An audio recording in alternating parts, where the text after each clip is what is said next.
You are a Roman guard, standing outside a sealed stone chamber in Alexandria. Behind that stone wall is Cleopatra, Queen of Egypt, Pharaoh, descendant of the Ptolemies. The most powerful woman in the ancient world. She has been locked inside for 7 days. Sometimes you hear her. Not weeping, not screaming, just movement. Soft footsteps against cold stone. The faint whisper of fabric. Now and then, her voice low, controlled, speaking as though someone else is in the room. But you know the truth. She is alone. Before this story goes any further, there is something you must understand about the death of Cleopatra. Almost everything history has taught you about, it is wrong. The famous tale of the asp, hidden in a basket of figs, is most likely fiction. The image of Cleopatra dying peacefully on a royal bed, surrounded by devoted handmaidens, is almost certainly fiction as well. What truly happened inside those sealed chambers between August 1st and August 12th, 30 BC, was something darker, more deliberate, more calculated, and far more revealing about the way Rome destroyed its enemies. This is not simply a story about suicide. It is a story about a psychological operation, systematic, precise and merciless, designed to break the last pharaoh of Egypt before allowing her to die. The real question is not how Cleopatra died. The real question is why Octavian needed her to die in one very specific way, and why he needed 10 days to make it happen. If you want to understand how power behaves when it is at its coldest, most disciplined and most dangerous, then you must look closely at Cleopatra's final days. Because they were not romance, they were not legend, they were a machine. A machine built to destroy agency. A machine built to turn a queen into a trophy. Let me show you what really happened during the final 10 days of Cleopatra's life. The destruction began on August 1st, 30 BC. Inside the tomb Cleopatra had built for herself, Mark Antony was dying. He had fallen on his own sword after being falsely told that Cleopatra was already dead. But she was not dead. She had barricaded herself inside her tomb with her 2 most loyal handmaidens and as much treasure as she could carry. The tomb stood near the Temple of Isis, a solid stone structure, 2 stories high, protected by massive wooden doors and built with no easy points of entry. It was not merely a tomb, it was a fortress. Cleopatra had understood something essential. Even in death, she would need protection from Rome. Antony lay bleeding at the base of the tomb. His men begged Cleopatra to open the doors. She refused. She could not risk it. Octavian's soldiers were already close. If she opened the doors, she would be captured. So, according to Plutarch, Cleopatra and her attendants lowered ropes from the upper level and pulled Antony upward through a high opening in the wall. He was still alive, still bleeding. His blood ran down the stone as they dragged him toward her. Think about that image. The Queen of Egypt, pulling her dying lover into her own tomb because opening the door would mean surrender. Antony died in her arms on the upper level of that chamber. His final words, recorded by Plutarch, were not words of terror, but of pride. Do not pity me in this last turn of fate. I was the greatest of Romans. Defeated only by another Roman, he died, believing his life had meaning. Cleopatra was given only minutes to grieve. Then Octavian's forces arrived. But Octavian did not storm the tomb. He did not smash through the doors. He did not order his men to drag her out by force, not yet. Instead, he sent a messenger, Proculus. The message was simple. Caesar wished to discuss terms of surrender. Caesar wished to speak about the future of her children. Cleopatra refused to open the doors. She spoke to Proculus through a narrow gap in the stone and said she would negotiate only if Octavian guaranteed her children's safety. But while she was speaking, Proculus' men were climbing the outer walls. They entered through the same high opening that had been used to pull Antony inside only hours. Earlier, they took her by surprise. Cleopatra reached for a dagger hidden in her clothing and tried to kill herself. But the soldiers were ready. They seized her, disarmed her, restrained her. According to Cassius Dio, Cleopatra screamed as they held her down. "You will not take me alive to Rome. You will not parade me. Kill me now." But the soldiers had explicit orders. Keep her alive. Use whatever force is necessary. Do not let her die. They carried her from the tomb, transported her back to the palace, and sealed her inside a guarded chamber on the second floor. That moment, August 1st, was when the real destruction began. Because Octavian did not simply want Cleopatra dead. He needed something from her death, and that required time. Egypt, the wealthiest kingdom in the ancient world, now belonged to him. But in Rome, Octavian faced a political problem. He had just won a civil war. Romans had killed Romans. Citizens had spilled the blood of citizens. To secure his future, he needed to transform that war into something easier for the Roman people to accept. Not a civil war.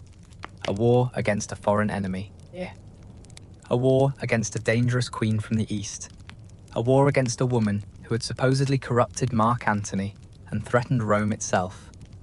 But Cleopatra was not a barbarian. She was educated. Multilingual. Politically brilliant. She had lived in Rome, spoken Latin, met senators, negotiated with powerful men, and understood Roman politics better than many Romans themselves. People in Rome knew she was not a simple villain, and that was the problem. Complicated enemies make poor propaganda. Octavian needed to simplify her.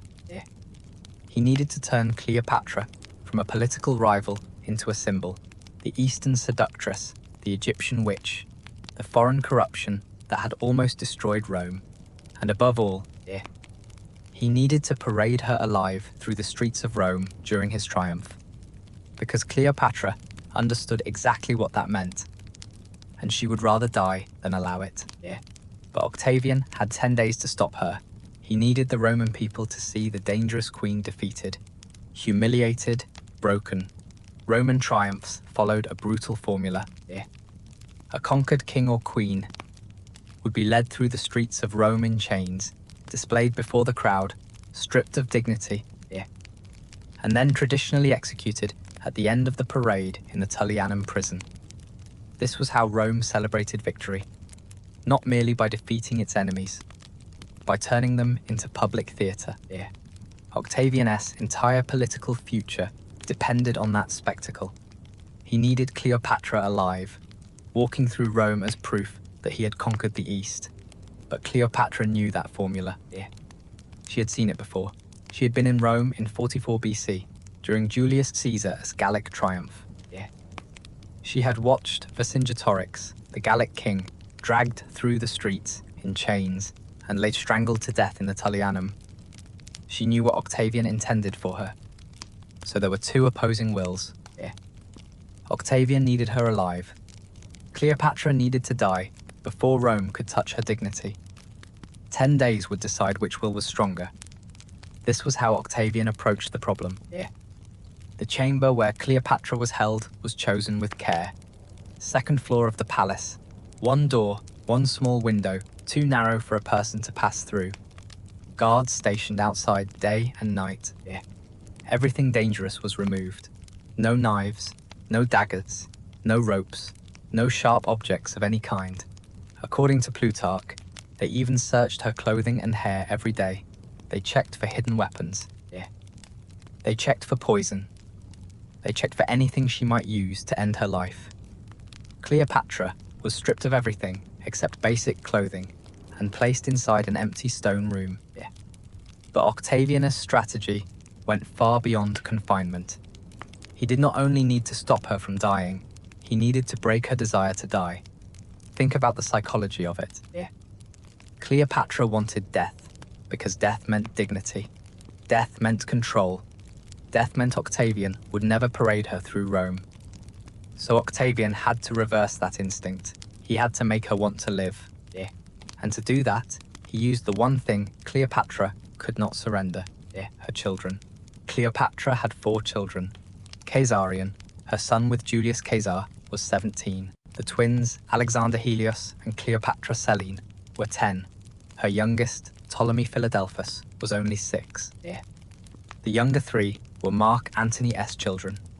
Octavian S. men separated them from their mother immediately. They moved them to different parts of the palace and kept them under guard. On August 2nd, the day after Cleopatra's capture, Octavian sent another messenger, not Proculus this time, but Gaius Cornelius Gallus, poet, soldier, diplomat. The message was precise, controlled, elegant in its cruelty. Caesar wishes you to know that your children are being well cared for.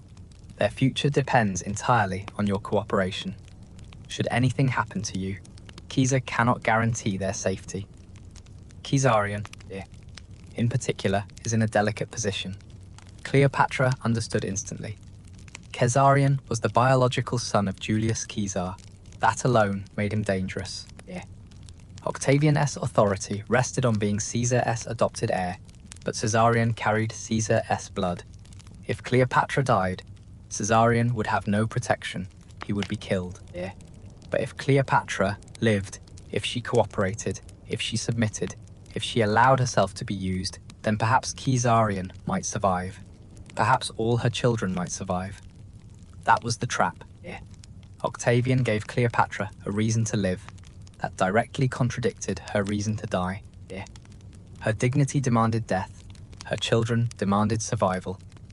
For the next 10 days, Cleopatra existed inside that impossible space between queenship and motherhood, between honor and fear, between the death she chose and the life Octavian wanted to force upon her. On August 3rd, the pressure intensified.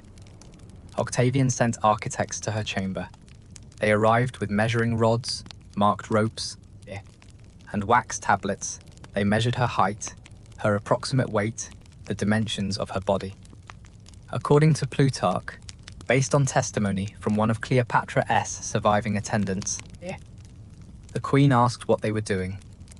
One of the architects answered, "Preparing for Caesar's triumph. The display must be properly constructed to accommodate you. Consider the cruelty of that moment." They were measuring her like an object, like furniture, like something to be fitted into a public display. They were not merely gathering information. They were delivering a message. This is happening. You are going to Rome. We are building the cage now. And they returned the next day. August 4th, then August 5th, then August 6th. Each day, more measurements, more questions. What clothing would she wear? What jewelry would Roman audiences recognize? Would she be chained? Would she be restrained? Would she walk or be displayed? They discussed it in front of her. They debated details. The presentation, the image, the visual effect. They spoke about her humiliation as though it were an artistic project. This was not planning. This was conditioning. Every day the architects returned, death became more attractive. But every day Octavian balanced that pull with another message. News about her children. Caesarion asked, "After you today." He is worried. He needs his mother. Pull her toward death with the horror of the triumph. Pull her back toward life with fear for her children. Trap her between the two. Cleopatra was alone in that chamber. Her 2 handmaidens, Iris and Charmian, who had been with her in the tomb, were kept in separate rooms. Sometimes she could hear them faintly through the stone, but she was not allowed to speak to them. No one to plan with. No one to comfort her. No one to share the weight of the impossible choice being forced upon her. According to Cassius Dio, Cleopatra repeatedly asked to see her children. Every request was denied. Not until Caesar is certain of your cooperation, but she could hear them. The palace walls were stone, and sound travelled easily. Sometimes she heard the younger children playing. Their laughter drifted through the narrow window, close enough to hear, but impossible to reach. Think about that torture. Your children are nearby. Close enough that their voices reach you, but not close enough to touch. Not close enough to protect, and you do not know whether the sounds are real. You do not know whether they are staged. You do not know whether they are safe. You do not know whether even their laughter has been turned into a weapon. Modern psychology would call this learned helplessness. Strip a person of agency, remove every choice, make them dependent on their captor for even the most basic information about the people they love. Octavian was doing this with terrifying precision. By August 7th, according to Plutarch, Cleopatra stopped eating. When guards brought food, she refused it. She sat in the chamber silently, staring at the stone walls. The guards reported this immediately. Octavian's response was not to force-feed her. It was to bring Caesarion. For the first time in 6 days, Cleopatra saw her oldest son. The meeting was brief. Guards stood close the entire time. But Plutarch records what Caesarion said to his mother. "Please eat. Please take care of yourself. I need you. We all need you." Then the guards took him away. That night, Cleopatra ate. And that tells you everything. The threat to her children was no longer abstract. It now had a face, a voice, a plea. How do you choose death when your son is begging you to live? On August 8th, Octavian came himself. It was the first time he had spoken directly to Cleopatra since her capture. He entered almost alone, with guards stationed outside the door. We do not have a full transcript of the conversation, but fragments survive through Plutarch, who interviewed survivors, Cassius Dio, who had access to Roman records, and Strabo, who was in Alexandria not long after these events. The offer was simple. Participate willingly in the triumph. Walk through Rome under your own power, not in chains. Retain some dignity in defeat. In exchange, your children live, all of them, even Caesarion.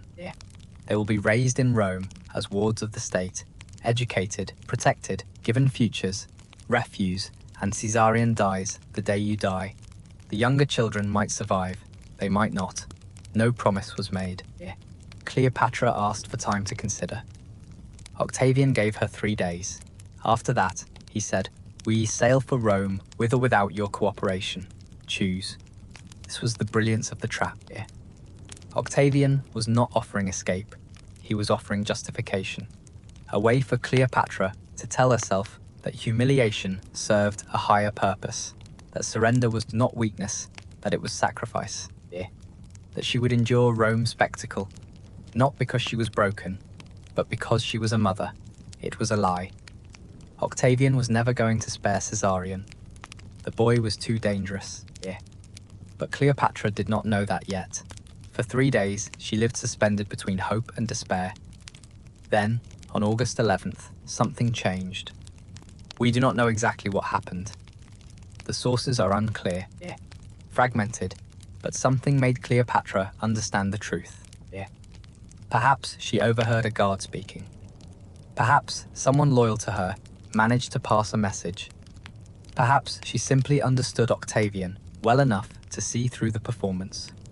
However it happened, by August 11th, Cleopatra knew Caesarion was going to die.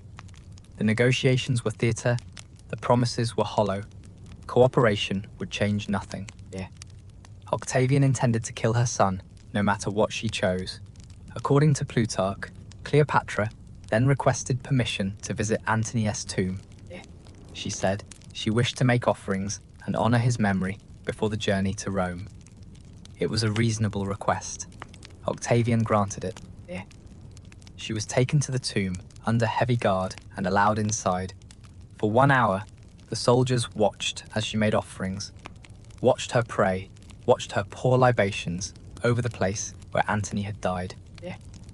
They did not see her palm the small clay vial hidden inside the tomb wall. They did not notice her slip it into her clothing. When she was returned to her chamber, Cleopatra asked for a meal. She specifically requested figs, fresh figs from the market.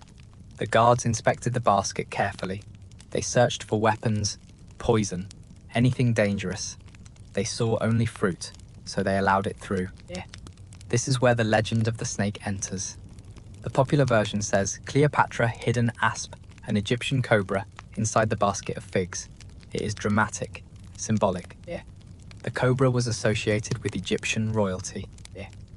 But several ancient historians, including Strabo, doubted the story. The timeline does not fit neatly. The symptoms recorded do not clearly match cobra venom, and snakes are notoriously unreliable tools of suicide. What makes more sense, based on the evidence, is that Cleopatra had obtained poison earlier, that she hid it in Antony's tomb during the days she was barricaded there, and that she retrieved it during her final visit. The exact method matters less than what happened next. Because what happened next ended the 10 days and decided whether Cleopatra died broken or in control. August 1230 BC, early morning. The guards outside Cleopatra's chamber heard nothing unusual. No scream, no struggle, only silence. Around the 3rd hour, they opened the door to bring her breakfast. Cleopatra was dead. She lay on a golden couch, dressed in royal regalia. Her 2 handmaidens were with her. Iris was already dead at the foot of the couch. Charmian was still alive, using the last of her strength to straighten the diadem on Cleopatra's head. According to Plutarch, one of the guards asked her, "Was this well done?" Charmian replied, "Extremely well. Fitting for a descendant of so many kings." Then she died. Cleopatra was 39 years old. This was not a suicide born of despair. It was a final act of control. For 10 days, Octavian had tried to break her. He had tried to make her choose life so he could parade her through Rome. He had tried to use her love for her children to force her to surrender her dignity. Her death was her refusal, her final message. You can take my kingdom, you can destroy my line, but you cannot take my choice. You cannot parade me, you cannot have that victory. She died on her own terms, dressed as a queen, surrounded by the symbols of power. Octavian had worked so carefully to strip away, but here is the final cruelty. Octavian won anyway. He could not parade the real Cleopatra, so he built a substitute, a statue, an effigy. During his triumph in Rome, a massive image of Cleopatra with a snake attached to her arm was carried through the streets. The Roman crowd still saw Cleopatra in Octavian's triumph. They still saw her defeated. They still saw her reduced to the image he wanted them to remember, and the propaganda worked. The version of Cleopatra as the exotic Egyptian seductress died by snakebite became the story that survived for 2,000 years. And Caesarion, the child Cleopatra, died, believing she might save, was murdered 3 weeks later. Octavian sent assassins to intercept him as he fled toward India.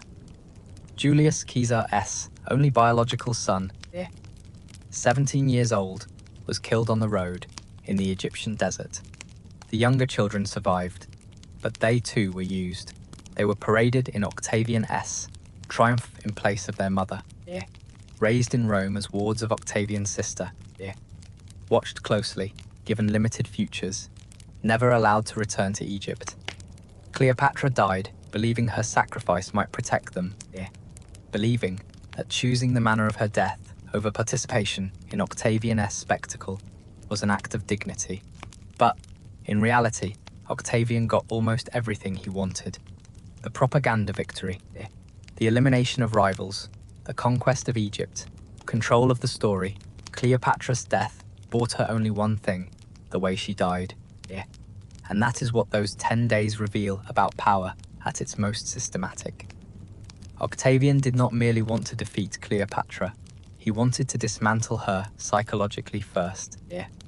He wanted to turn her love for her children into a weapon against her will, to die with dignity.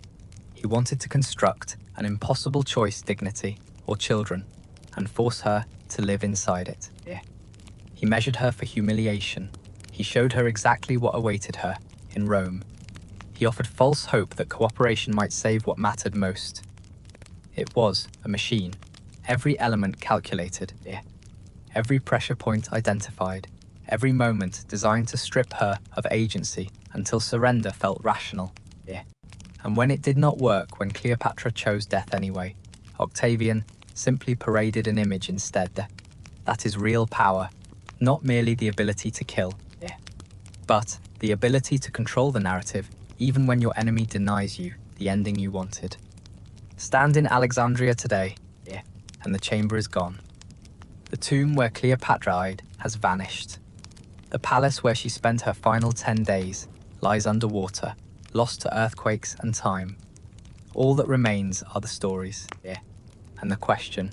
She chose death over humiliation. Yet her image was paraded anyway. She died hoping to protect her children. Yet Hazarian was killed.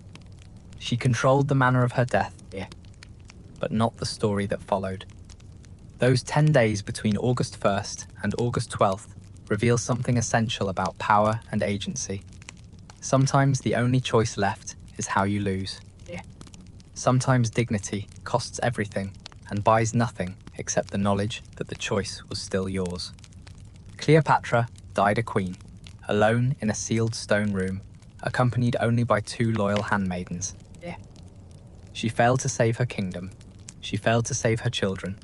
She succeeded only in denying Octavian the satisfaction of parading her living body through Rome.